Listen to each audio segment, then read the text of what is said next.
Untuk pemudik yang lagi lebaran selama lebaran ya, Hari Raya Idul Fitri, kita sediakan posko khusus darah bagi yang membutuhkan.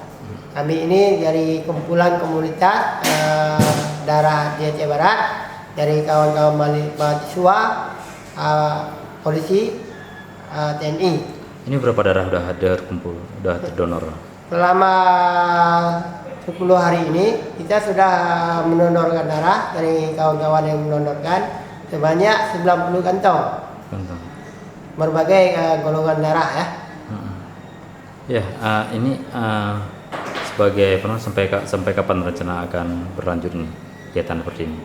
Kegiatan ini berlanjut selamanya. Karena kita tergerak hati untuk menolong sesama. Karena di Aceh Barat ini sangat kurang untuk yang donor. Jadi kita menggalakkan pemuda-pemudi untuk membiasakan donor. Karena donor darah itu sehat. Nah, bagaimana pasien itu mengetahui untuk bisa donor? Apa yang dilakukan oleh ini?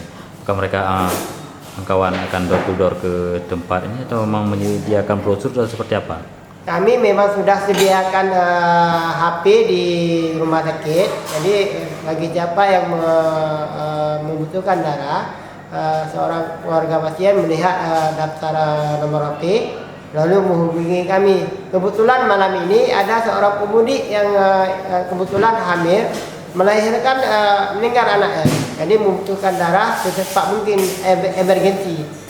Alhamdulillah kita sudah sediakan darah malam ini sebanyak 2 kantong. Jadi kita upayakan 2 kantong lagi.